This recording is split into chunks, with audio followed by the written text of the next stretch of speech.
সাধারণভাবে একজন মানুষের বর্তমান ও সম্ভাব্য আয়ের উপর ভিত্তি করে সম্ভাব্য ব্যয় এবং সম্ভাব্য সঞ্চয়ের আগাম হিসাব প্রস্তুতিকেই আর্থিক পরিকল্পনা বলা হয়।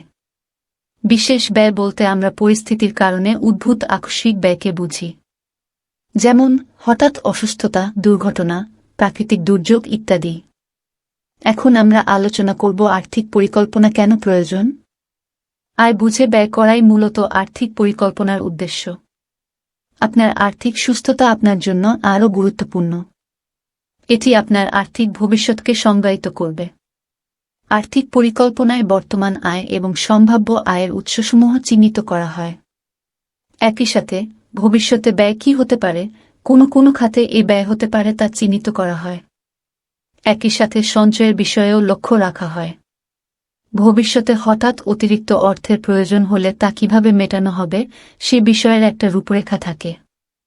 আবার আর্থিক ক্ষেত্রে অনেক সময়ই দিশাহারা দশা হয়ে যায় যখন বিনিয়োগের কোনো স্থির লক্ষ্য থাকে না, আয় সীমিত হয় অথচ আর্থিক পরিকল্পনা থাকে অনেক।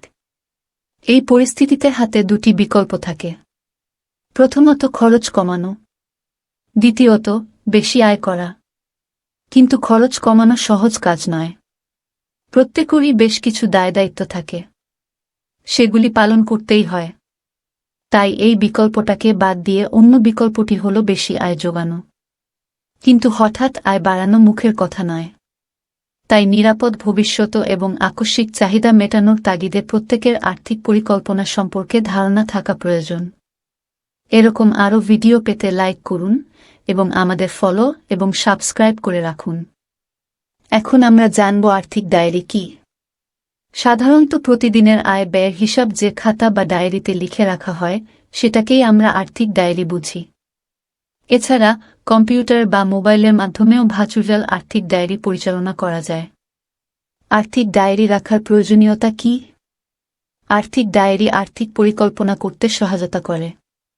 প্রতি মাসে কত টাকা প্রয়োজনে বা অপ্রয়োজনে ব্যয় হচ্ছে সে সম্পর্কে ধারণা পাওয়া যায়।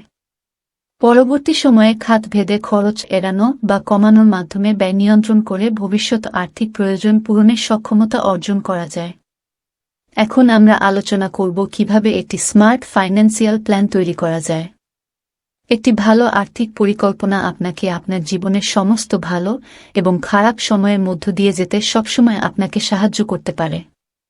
প্রথমে আপনার বর্তমান আর্থিক পরিস্থিতি খুঁজে বের করুন। আপনার লক্ষ্যে পৌঁছানোর আগে আপনার বর্তমান আর্থিক অবস্থা এবং নেট মূল্য সম্পর্কে ভালোভাবে সচেতন হওয়া উচিত। আপনার সম্পদ থেকে আপনার ব্যয় বিয়োগ করুন। আপনার সম্পদ বা অর্থ আপনার ব্যয় থেকে বড় হলে আপনার একটি ইতিবাচক নেট মূল্য আছে, আর আপনার ব্যয় আপনার সম্পদের চেয়ে বড় হলে আপনার একটি নেতিবাচক নেট মূল্য আছে। আপনি কিভাবে ব্যয় করছেন তা ট্র্যাক রাখতে আপনি প্রতিদিন বা প্রতি মাসে আপনার নেট মূল্যের বিবৃতি আপডেট করে রাখতে পারে। আপনি কি অনলাইন ব্লগ বা কন্টেন্ট লিখে বিকাশ বা নগদের মাধ্যমে টাকা উপার্জন করতে চান? তাহলে কমেন্ট দেওয়া লিঙ্ক ক্লিক করে আজই রেজিস্ট্রেশন করুন বিজনেস ফোরাম ওয়েবসাইট সময় ফ্রেম এবং বাজেট অনুযায়ী লক্ষ্য নির্ধারণ করুন। আপনার জীবনে স্পষ্ট লক্ষ্য থাকতে হবে। যে কোন প্রয়াসে সাফল্য অর্জনের জন্য পরিকল্পনা হল সর্বোত্তম পথ এবং অর্থ পরিচালনার ক্ষেত্রেও এটি সমানভাবে প্রযোজ্য। আর্থিক পরিকল্পনা হল সেই রাস্তা যা আপনাকে আপনার নির্ধারিত লক্ষ্যগুলির দিকে নিয়ে যায়। আপনার লক্ষ্য স্বল্পমেয়াদী, মধ্যমেয়াদী বা দীর্ঘমেয়াদী হতে পারে। স্বল্পমেয়াদী লক্ষ্যগুলি হল সেই লক্ষ্যগুলি যা আপনি অদূর ভবিষ্যতের জন্য সেট করেছেন। এই লক্ষ্যগুলির নির্দিষ্ট সময়সীমা এবং একটি উদ্দেশ্য রয়েছে যা আপনি 1 বছর বা 2 বছরের সময়ের মধ্যে সম্পন্ন করতে চান। অনেক স্বল্পমেয়াদী আর্থিক লক্ষ্য রয়েছে যা আপনার ইচ্ছার তালিকা অনুযায়ী সেট করা যেতে পারে। উদাহরণস্বরূপ, পারিবারিক ছুটির জন্য সঞ্চয় করুন, উচ্চ প্রযুক্তির গ্যাজেট কিনুন ইত্যাদি। মধ্যমেয়াদী লক্ষ্যগুলি হল সেই লক্ষ্যগুলি যা আপনি আগামী 3 থেকে 4 বছরে অর্জন করতে চান। এতে গুরুত্বপূর্ণ লক্ষ্যগুলি অন্তর্ভুক্ত থাকতে পারে, যেমন বিবাহ বা উচ্চশিক্ষার জন্য সঞ্চয় করা, একটি অভিনব গাড়ি কেনা, পূর্ববর্তী ঋণ পরিশোধ করা বা ব্যবসা শুরু করা ইত্যাদি। আপনার মধ্যমেয়াদী লক্ষ্যগুলি কল্পনা করা শুরু করুন এবং আপনি কিভাবে সেগুলি অর্জন করতে পারেন তার পরিকল্পনা করুন এবং সেভাবে আপনার বাজেট সঞ্চয় করুন। আর দীর্ঘমেয়াদী লক্ষ্যগুলি হল সেইগুলি যা অর্জন করতে যথেষ্ট বেশি সময় নিতে পারে। আপনার সন্তানদের ভবিষ্যৎ ও তাদের শিক্ষা, আপনার নিজের অবসর ইত্যাদির মতো দীর্ঘমেয়াদী লক্ষ্যগুলির জন্য পরিকল্পনা করতে খুব সূক্ষ্ম পরিকল্পনা করা লাগে। আপনি স্বল্পমেয়াদী এবং মধ্যমেয়াদী লক্ষ্যগুলি সেট আপ করে শুরু করতে পারেন, সেগুলি সময়মতো সরবরাহ করতে পারেন এবং তারপরে আপনার দীর্ঘমেয়াদী লক্ষ্যগুলি অর্জনের জন্য সেভাবে সঞ্চয় করা শুরু করতে পারেন। এবার আমরা আলোচনা করব 50-30-20 পদ্ধতিতে কিভাবে আপনার আর্থিক পরিকল্পনা করবেন। 50-30-20 পদ্ধতি ব্যবহার করে আপনি আপনার আর্থিক কর্মকাণ্ডকে 3টি ভাগে ভাগ করবেন। এগুলো হল চাহিদা, সঞ্চয় ও আকাঙ্ক্ষা। আপনার আয়ের 50% আপনি খরচ করবেন জীবন ধারণের জন্য যেসব চাহিদা রয়েছে তার পেছনে। এসব চাহিদার মধ্যে থাকে আপনার ঘরবাড়ির জন্য ব্যয়, নিত্য প্রয়োজনীয় খাদ্যদ্রব্য ইত্যাদি। আয়ের 30% আপনি খরচ করবেন আপনার আকাঙ্ক্ষার পেছনে, যেমন বাইরে বেড়ানো, মাঝে মধ্যে রেস্তোরাঁ খাওয়া কিংবা ভ্রমণের মতো কর্মকাণ্ডের পেছনে। আর 20% আয় আপনি খরচ করবেন বিনিয়োগের পেছনে। শতাংশের এই হিসাব অবশ্য আপনি আপনার বয়স, পরিস্থিতি, সামাজিক অবস্থান ইত্যাদির উপর ভিত্তি করে একটু অদলবদল করতে পারেন। উদাহরণ হিসেবে বলা যায়, আপনার আয় যদি 60,000 টাকা হয়, তাহলে 30,000 টাকা আপনি বরাদ্দ করতে পারেন চাহিদার পেছনে। বাকি অর্থের মধ্যে 18,000 টাকা আকাঙ্ক্ষার পেছনে এবং 12,000 টাকা আপনি বরাদ্দ রাখতে পারেন সঞ্চয় ও বিনিয়োগের জন্য। তবে আপনি যদি দেখেন এক খাতে বেশি বরাদ্দ রাখতে হচ্ছে, তাহলে অন্য খাতের সঙ্গে সমন্বয় করুন। তবে মূল লক্ষ্য হল যতটা সম্ভব 50-30-20 পদ্ধতি অনুসরণ করা। আর্থিক পরিকল্পনা তৈরি করার আমরা যেসব সাধারণ ভুল করি।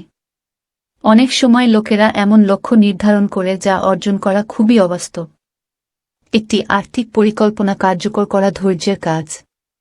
মানুষ মাঝে মাঝে ধৈর্য হারায় এবং সহজাতভাবে কিছু সিদ্ধান্ত নেয়। সেই সিদ্ধান্তগুলি সেই সময়ে সঠিক মনে হতে পারে, তবে ভবিষ্যতে এটি নেতিবাচক প্রভাব ফেলতে পারে ইত্যাদি। আর্থিক পরিকল্পনার সুবিধাগুলি কি কি? মূলত এটি আপনাকে আপনার আয়, ব্যয় এবং বিনিয়োগ নিয়ন্ত্রণে রাখতে সাহায্য করে, যাতে আপনি আপনার অর্থ পরিচালনা করতে এবং আপনার লক্ষ্য অর্জন করতে পারেন। একটি আর্থিক পরিকল্পনা থাকার ফলে আপনি আপনার ব্যয় ট্র্যাক রাখতে পারবেন এবং খরচ কমাতে পারবেন, এবং যখন এই সমস্ত জিনিসগুলি ঠিক থাকবে, আপনি দীর্ঘমেয়াদে আরও বেশি অর্থ সঞ্চয় করবেন। ব্যক্তিগত আর্থিক পরিকল্পনা আপনাকে একটি অপ্রত্যাশিত ঘটনার দ্বারা আটকা পড়া থেকে রক্ষা করতে পারে, যদি আপনার কাছে এটি মোকাবেলা করার পরিকল্পনা না থাকে। জরুরি তহবিল বা সঞ্চয় আপনাকে সময়মতো এ ধরনের অপ্রত্যাশিত ঘটনা থেকে বাঁচতে সহায়তা করতে পারে।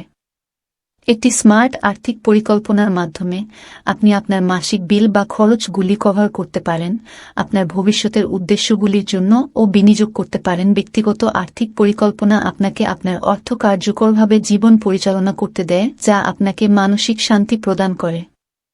একটি স্মার্ট আর্থিক পরিকল্পনা থাকলে আপনাকে আপনার জীবনধারার সাথে আপোস করতে হবে না এবং স্বাচ্ছন্দ্যে বসবাস করে আপনার লক্ষ্য অর্জন করা সম্ভব।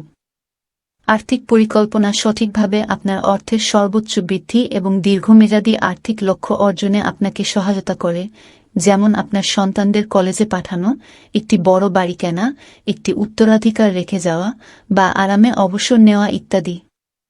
তাই আমাদের সংকটে পড়ার অপেক্ষা না করে বা এরকম অপ্রত্যাশিত ঘটনা থেকে বাঁচতে আগে থেকেই একটি আর্থিক পরিকল্পনা তৈরি করা এবং সে অনুযায়ী কাজ করা উচিত।